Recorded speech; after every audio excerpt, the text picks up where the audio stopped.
നമസ്കാരം. ഷീബ ടീച്ചറിന്റെ മലയാളം ക്ലാസ്സിലേക്ക് സ്വാഗതം. നമ്മൾ ഇന്ന് പഠിക്കാൻ പോകുന്നത് കേരള പാഠാവലി 9ാം ക്ലാസ്സിലെ 2ാമത്തെ യൂണിറ്റിലെ അവസാന പാഠമായ പ്രകൃതി പാഠങ്ങൾ എന്ന ലേഖനമാണ്. PK ഹരികുമാർ എഡിറ്റ് ചെയ്ത ഒരു ലേഖന സമാഹാരത്തിൽ നിന്ന് KS രവികുമാർ എഴുതിയതാണ് സഹ്യകാനനത്തിൽ വിരിഞ്ഞ കവിത എന്ന ലേഖനം. ഈ ലേഖനത്തിൽ അദ്ദേഹം പറയാനായി ആഗ്രഹിക്കുന്നത് വൈലോപ്പിള്ളി ശ്രീധരമേനോൻ, അതായത് കവിതയിലെ ഗ്രാമശ്രീയുടെ അല്ലെങ്കിൽ ഗ്രാമ സൗന്ദര്യത്തിൻ്റെയും കാർഷിക കേരളത്തിൻ്റെയും പ്രശസ്തി എക്കാലത്തും കവിതകളിലൂടെ അറിയിച്ച വൈലോപ്പിള്ളിയുടെ പരിസ്ഥിതി ദർശനം എന്തായിരുന്നു എന്ന് ഉള്ള ചോദ്യത്തിൻ്റെ മറുപടിയാണ് ഈ ഒരു ലേഖനം. അപ്പോൾ അദ്ദേഹത്തിൻ്റെ തന്നെ പല കവിതകളെയും ഒക്കെ മുൻനിർത്തിയാണ് വൈലോപ്പിള്ളിയുടെ ജീവിത ദർശനത്തെ, പരിസ്ഥിതി ദർശനത്തെക്കുറിച്ചുള്ള കാഴ്ചപ്പാടുകൾ ഇവിടെ ലേഖകൻ പങ്കുവയ്ക്കുന്നത്. ഈ ലേഖനത്തിൻ്റെ ആദ്യ ഭാഗത്ത് പറയുന്നത് 20ാം നൂറ്റാണ്ടിൻ്റെ സൂക്ഷ്മവും സങ്കീർണവുമായ ഹൃദയതാളം ആവിഷ്കരിച്ച കവിയാണ് വൈലോപ്പിള്ളി ശ്രീധരമേനോൻ. ഇത് നമുക്ക് പാഠത്തിന്റെ ഇൻട്രഡക്ഷൻ പാർട്ടായിട്ട് ഉൾപ്പെടുത്താൻ പറ്റിയൊരു വാക്യമാണ്. ആ പരിവർത്തനങ്ങൾ, അതായത് ലോകം തന്നെ മാറിപ്പോയൊരു കാലഘട്ടമാണ് 20ാം നൂറ്റാണ്ടിന്റെ വ്യാവസായിക വിപ്ലവവും അല്ലെങ്കിൽ ലോകമെമ്പാടും നടന്ന പല വിപ്ലവങ്ങളും. അപ്പോൾ ആ ഒരു കാഴ്ചപ്പാടിൽ ആ ഒരു കാഴ്ചപ്പാട് കേരളത്തിലും ഒരുപാട് പരിവർത്തനങ്ങൾ, മാറ്റങ്ങൾ സൃഷ്ടിച്ചു. കേരളത്തിന്റെ വിചാരത്തെയും ലോകബോധത്തെയും അല്ലെങ്കിൽ നമ്മുടെ മനുഷ്യരുടെ മൊത്തം അനുഭവത്തെയും വിചാരബോധത്തെയും ഒക്കെ മാറ്റിമറിച്ച ഒരു കാലഘട്ടമായിരുന്നു 20ാം നൂറ്റാണ്ട്. പുതിയ കാഴ്ചപ്പാടുകളും ജീവിതത്തോടുള്ള പുതിയ സമീപനവും രൂപപ്പെട്ടു. സാമൂഹികവും വൈയക്തികവുമായ അല്ലെങ്കിൽ വ്യക്തിപരവുമായ തലങ്ങളിലുണ്ടായ ചലനങ്ങളോട് ഗാഢമായി തന്നെ കവിതകളിലൂടെ പ്രതികരിച്ച കവിയാണ് വൈലോപ്പിള്ളി. അപ്പൊ അദ്ദേഹത്തിന്റെ ലോകാനുഭവത്തിന്റെ സാന്ദ്രമായ മുദ്രകൾ കട്ടികൂടി അല്ലെങ്കിൽ ഉറപ്പുള്ള മുദ്രകൾ തന്നെയാണ് അദ്ദേഹത്തിന്റെ കവിതകളിൽ ഉള്ളത്. അപ്പൊ പ്രത്യക്ഷ തലത്തിൽ വൈലോപ്പിള്ളി കവിതകളുടെ അടിയാധാരമായി വർത്തിച്ചത്, അടിയാധാരം എന്ന് പറഞ്ഞാൽ ഒരു ആധാരത്തിന്റെ മുൻ ആധാരം അല്ലെങ്കിൽ ഏറ്റവും ബേസിക് ആയിട്ടുള്ളത് എന്നാണ് അർത്ഥം. അത് പ്രവർത്തിച്ചത് എന്ത് തന്നെയാണ് അദ്ദേഹത്തിന്റെ കവിതകളിലെ ഏറ്റവും പ്രധാനപ്പെട്ട നമ്മൾ കാണുന്നത് മാനവികതാ ബോധമാണ്. അതായത് മനുഷ്യത്വ ബോധം, മനുഷ്യനോടുള്ള ആ സ്നേഹം കലർന്നതാണ് മാനവികതാ ബോധം. 20ാം നൂറ്റാണ്ടിന്റെ മധ്യദശകങ്ങളിൽ, അതായത് 20ാം നൂറ്റാണ്ടിന്റെ മധ്യദശകങ്ങൾ 1950കളിലാണ് കേരളീയ സമൂഹത്തെ ഉന്മിഷത്താക്കിയ പ്രകാശിപ്പിച്ച പുരോഗമനോന്മുഖമായ ചലനങ്ങളുടെ പുരോഗമനത്തിന് കാരണമായ ചലനങ്ങളുടെ പിന്നിലെ പ്രമുഖ പ്രേരണ ശക്തിയായിരുന്നു അദ്ദേഹത്തിന്റെ കവിതകളിലെ മാനവികതാ ബോധം. മനുഷ്യരുടെ കർമ്മശേഷിയുടെയും ലോകത്തെ മാറ്റിപ്പണിയാനുള്ള ഇച്ഛയുടെയും മഹത്വകാംക്ഷകളുടെ ഒക്കെ ഇഴകൾ കലർന്നതാണ് കാഴ്ചപ്പാട്. അപ്പോൾ അദ്ദേഹത്തിന്റെ മാനവികതാ ബോധം അല്ലെങ്കിൽ കവിതകളിലെ കാഴ്ചപ്പാടിൽ എന്തൊക്കെ കലർന്നിട്ടുണ്ടെന്ന് അറിയാം. മനുഷ്യരുടെ കർമ്മശേഷിയെക്കുറിച്ചുള്ള അദ്ദേഹത്തിന്റെ ആ ഒരു പുകഴ്ത്തൽ, അല്ലെങ്കിൽ ലോകത്തെ മാറ്റിപ്പണിയാനുള്ള നമ്മുടെ ആഗ്രഹം, പിന്നെ മഹത്വകാംക്ഷ, ഇതൊക്കെ ഇഴ ചേർന്നതാണ് അദ്ദേഹത്തിന്റെ കാഴ്ചപ്പാട്.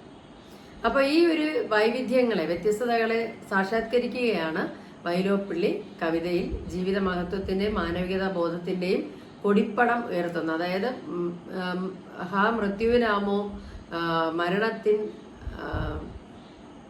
കൊടിപ്പടം താഴ്ത്താൻ എന്ന് അദ്ദേഹം ചോദിക്കുന്നത്. അതായത് ജീവിതത്തിൽ മനുഷ്യൻ എപ്പോഴും വിജയത്തിലേക്ക് കുതിക്കണം എന്ന് ആഗ്രഹിച്ച ഒരു കവിയാണ് വൈലോപ്പിള്ളി. അതുകൊണ്ട് തന്നെ അദ്ദേഹത്തിന് ഉറച്ച മാനവികതാ ബോധം ഉണ്ടായിരുന്നെങ്കിൽ പോലും പാരിസ്ഥിതികം അല്ലെങ്കിൽ മനുഷ്യൻ കൈക്കലാക്കാനായി ആഗ്രഹിക്കുന്ന പുതിയ കാര്യങ്ങൾക്ക് വളരെ പിന്തുണ നൽകുന്ന വ്യക്തിയും കൂടെയായിരുന്നു അദ്ദേഹം. അപ്പോൾ ഇതിന്റെ ഈ ഒരു അദ്ദേഹത്തിന്റെ ജീവിത ദർശനത്തിന്റെ അല്ലെങ്കിൽ മാനവികതാ ബോധത്തിന്റെ അല്ലെങ്കിൽ പരിസ്ഥിതി ബോധത്തിന്റെ ഒരു മുഖം പ്രകൃതിയെ കീഴ്പ്പെടുത്തി മുന്നേറുന്ന മനുഷ്യന്റേതാണ്. പ്രകൃതിയെ കീഴ്പ്പെടുത്തി തന്നെയാണ് മനുഷ്യൻ മുന്നിലേക്ക് പോകേണ്ടത് എന്ന് അദ്ദേഹം പറഞ്ഞു.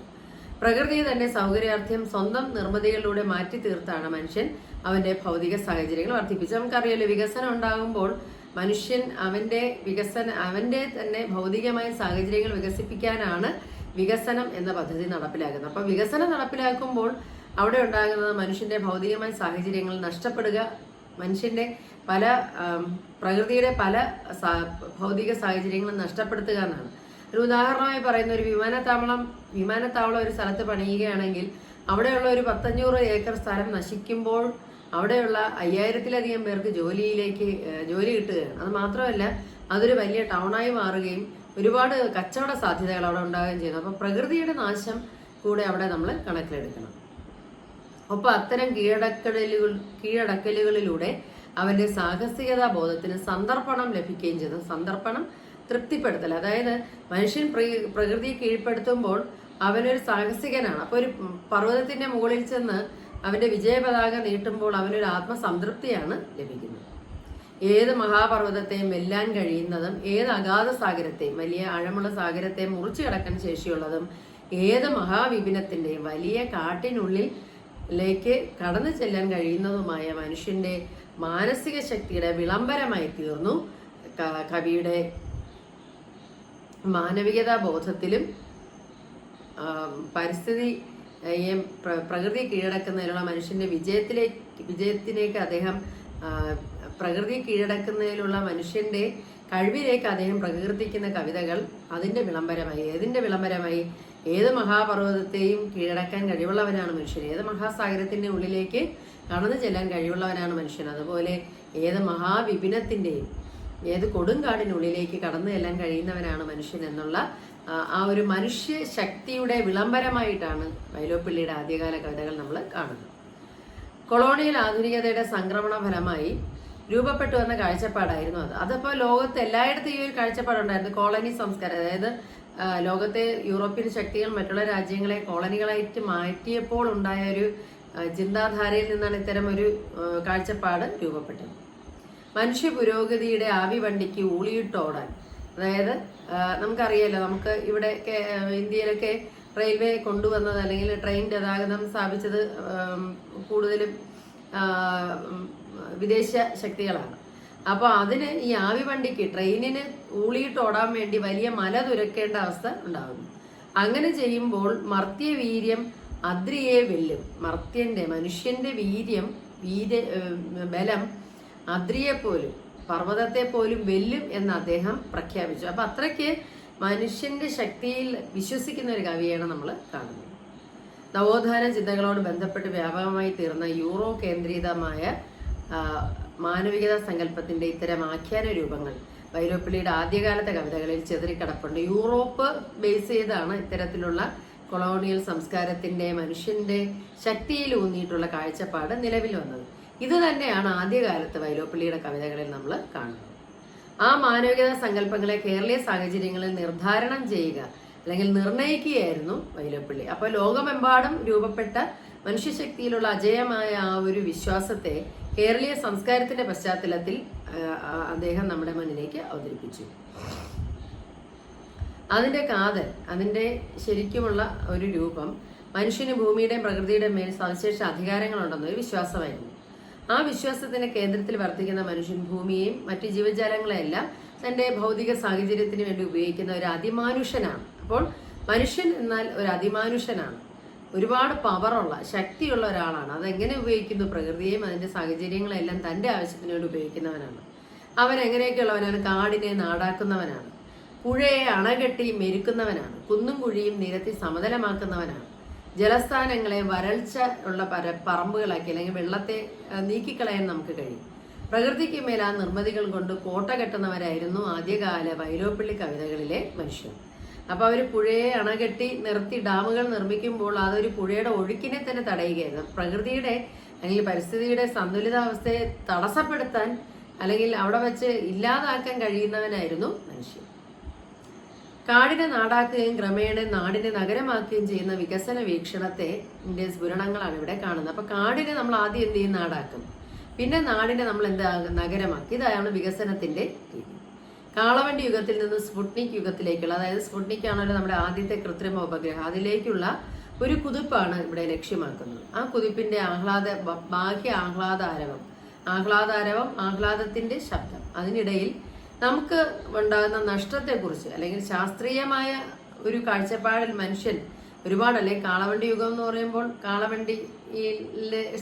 കാളവണ്ടിയുടെ വേഗത നമുക്കറിയാലോ. അവിടെ നിന്ന് ലോകം മുഴുവൻ നിയന്ത്രിക്കുന്ന കൃത്രിമ ഉപഗ്രഹത്തിന്റെ സാന്നിധ്യത്തിലേക്ക് നമുക്ക് വരാൻ കഴിഞ്ഞത് അത്രയും ശാസ്ത്രീയമായ ഒരു വളർച്ച ഉണ്ടായപ്പോൾ അതിന്റെ പിന്നിൽ സംഭവിക്കുന്ന നഷ്ടങ്ങളെക്കുറിച്ചും അപജയങ്ങളെക്കുറിച്ചും നാശങ്ങളെക്കുറിച്ചും നമ്മൾ ചിന്തിക്കാതെ പോയി. ഈ പ്രക്രിയ നഗരവൽക്കരണത്തിൻ്റെതാണ്. അത് പ്രകൃതിയുടെ സ്വാഭാവികതയെ മുടിക്കുന്നു. പ്രകൃതിയുടെ ഒരു സ്വാഭാവിക വളർച്ച ഉണ്ടല്ലോ, അതിനെ നശിപ്പിക്കുന്നതാണ് ഈ ഒരു മാറ്റം. നഗരങ്ങൾ ഗ്രാമങ്ങളെ വിഴുങ്ങുകയും എച്ചിൽ പറമ്പുകളാക്കി മാറ്റുകയും ചെയ്യുന്നു. എന്റെ ഗ്രാമം എന്ന കവിതയിൽ അത് വൈലോപ്പിള്ളി നേർത്ത രേഖകൾ വരച്ചിടുന്നു. കൊച്ചി നഗരം ഇടപ്പള്ളി എന്ന സമീപ ഗ്രാമത്തെ വിഴുങ്ങുന്നതിന്റെ 6 പതിറ്റാണ്ട് എന്ന് പറഞ്ഞാൽ 60 വർഷത്തിന് മുമ്പാണ് ആ കവിത എന്റെ ഗ്രാമം എന്ന കവിത എഴുതിയിരിക്കുന്നത്.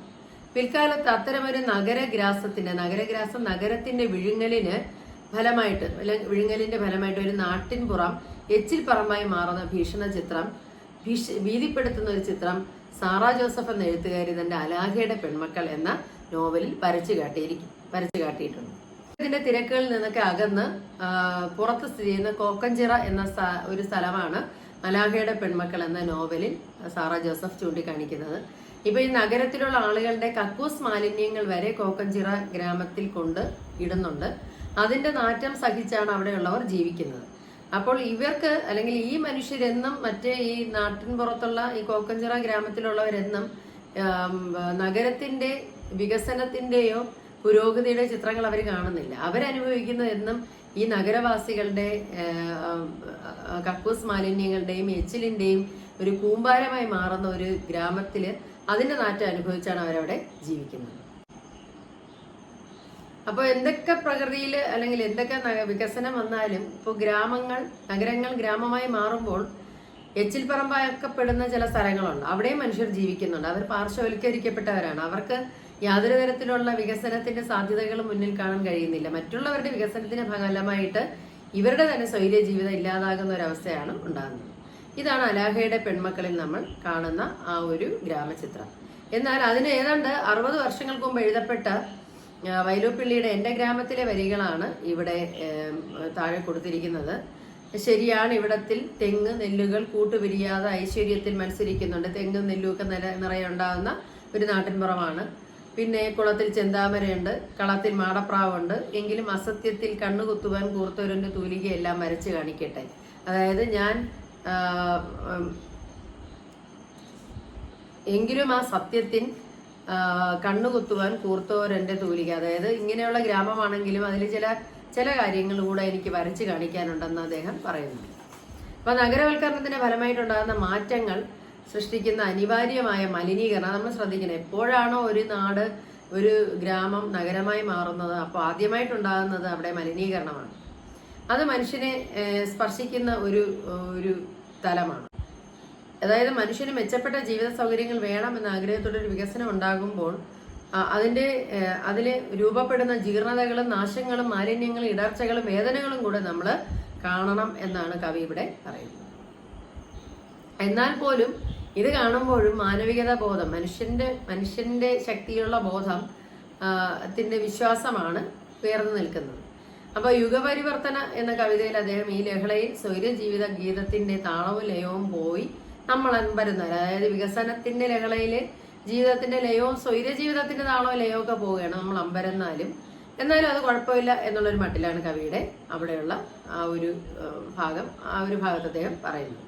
എങ്കിലും വികസനത്തിന്റെ അതുവഴി പ്രകൃതി ധ്വംസനം, പ്രകൃതിയെ നശിപ്പിക്കുന്നതിൻ്റെതുമായ മാറ്റത്തെ അപ്പാടെ അദ്ദേഹം പിന്തുണയ്ക്കുന്നു എന്ന് നമുക്ക് പറയാൻ ആവില്ല. ക്രമേണ ശക്തമായി പ്രകൃതിയെ നശിപ്പിക്കുന്നതിനെ വിമർശിക്കുന്ന കവിയാണ് അദ്ദേഹത്തിന്റെ കവിതകളിലൂടെ നമ്മൾ കാണുന്നത്. എല്ലാം മനുഷ്യന് വേണ്ടി എന്ന കാഴ്ചപ്പാടിൽ നിന്ന് പ്രകൃതിയുടെ നിലനിൽപ്പ് മനുഷ്യന്റെയും നിലനിൽപ്പിന് അനിവാര്യമാണെന്ന തിരിച്ചറിവിലേക്കുള്ള മുന്നേറ്റമാണ് പിൽക്കാലത്ത് അദ്ദേഹത്തിന്റെ കവിതകൾ. അതാണ് കവിയുടെ കവിതകളിൽ മാറി വരുന്ന മാനവികതാ ബോധത്തെയാണ് സൂചിപ്പിക്കുന്നത്. അതായത് എല്ലാ മനുഷ്യന് വേണ്ടി എന്ന കാഴ്ചപ്പാടിൽ നിന്ന് മനുഷ്യന്റെ നിലനിൽപ്പിന് പ്രകൃതിയുടെ നിലനിൽപ്പും കൂടെ അനിവാര്യമാണ്, ഒഴിച്ചുകൂടാനാവാത്താണെന്നൊരു ചിന്തയിലേക്ക് അദ്ദേഹം നമ്മളെ കൊണ്ടുവരുന്നു. മാനവികതാ ബോധത്തിന്റെ അടിസ്ഥാന ശ്രുതി നിലനിൽക്കുമ്പോൾ തന്നെ മനുഷ്യനും പ്രകൃതിയും തമ്മിലുള്ള ലയാത്മകവും സന്തുലിതവുമായ, അപ്പോൾ ഒരു സന്തുലിതാവസ്ഥ എന്ന് പറഞ്ഞാൽ ഇളക്കം തട്ടാത്ത ഒരവസ്ഥയാണ്. ലയാത്മകമായ ഒരു താളാത്മകമായ ഒരു ചേർച്ചയുണ്ട്. അതിനാണ് 80കളിലെ വൈലോപ്പിള്ളി കവിത കൂടുതൽ ശ്രദ്ധിക്കുന്നത്. 1980കളൊക്കെ ആകുമ്പോഴേക്കും അദ്ദേഹം പ്രകൃതിയുടെ നാശത്തെ മുൻനിർത്തിക്കൊണ്ടുള്ള വികസനത്തെ എതിർക്കാൻ തുടങ്ങി. എന്നാലും ഇതിൽ അന്തർധാരയായിട്ട് വന്നിരുന്നത് രാഷ്ട്രീയ ബോധത്തിന്റെ സൂക്ഷ്മതലത്തിലുള്ള വികാസമാണ്. അദ്ദേഹത്തിന്റെ ഉള്ളിൽ വർത്തിച്ചിരുന്ന രാഷ്ട്രീയ ബോധത്തിന്റെ ഒരു സൂക്ഷ്മധാര കവിതകളിൽ കാണും. ഇപ്പൊ സാഹിത്യത്തിന് ആധുനിക പ്രസ്ഥാനം മോഡേണിസം വന്നതിന് ശേഷം പാരിസ്ഥിതികമായ ഒരു വിവേകം മനുഷ്യനുണ്ടായി. അതായിരുന്നു കവിതയിലെ അല്ലെങ്കിൽ സാഹിത്യത്തിൽ മോഡേണിസം കൊണ്ടുവന്ന ഏറ്റവും വലിയൊരു കാര്യം, പാരിസ്ഥിതിക ബോധം. ഇപ്പൊ പ്രകൃതിയെ കീഴ്പ്പെടുത്തിക്കൊണ്ടുള്ള വികസനത്തെക്കാൾ പ്രകൃതിയും കൂടെ നിലനിർത്തിക്കൊണ്ടുള്ള വികസനത്തിന് മനുഷ്യൻ കൂടുതൽ പ്രാധാന്യം നൽകി. പ്രകൃതിയെ കീഴ്പ്പെടുത്തുന്നവൻ എന്ന നിലയിൽ നിന്ന് പ്രകൃതിയോട് ഇണങ്ങി ജീവിക്കുന്നവൻ എന്ന നിലയിലേക്ക് മനുഷ്യൻ മാറുകയാണ്. വൈരൂപ്പിള്ളിയുടെ മൃതസഞ്ജീവിനി എന്ന കാവ്യനാടകമാണ് താഴെ കൊടുത്തിരിക്കുന്നത്. അപ്പൊ അതിലെ മെയിൻ കഥാപാത്രം, പ്രധാന കഥാപാത്രം പുഴയാണ്. പുഴയുടെ തോറ്റമാണ്, സങ്കടപ്പാട്ടായിട്ടാണ് അതിലെ ആ വരികൾ വരുന്നത്. കവി പാടി വാഴ്ത്തും പഠിക്കും ഞാൻ പണ്ട് അഴകാർന്ന തേനൊഴുക്കായിരുന്നു. കവി പാടിയതുപോലെ ഞാൻ പണ്ട് അഴകുള്ള ഒരു തേനൊഴുക്കായിരുന്നു. എങ്കിലും വൻ കൊടുനീരൊഴുക്കും കമ്പനി വന്നതാണ് എൻ ദുരന്തം. എങ്കിൽ ഇപ്പൊ എനിക്കൊരു ദുരന്തം, ഇവിടെ എൻ്റെ സമീപത്തായിട്ട് ഒരു കമ്പനി വന്നിട്ടുണ്ട്.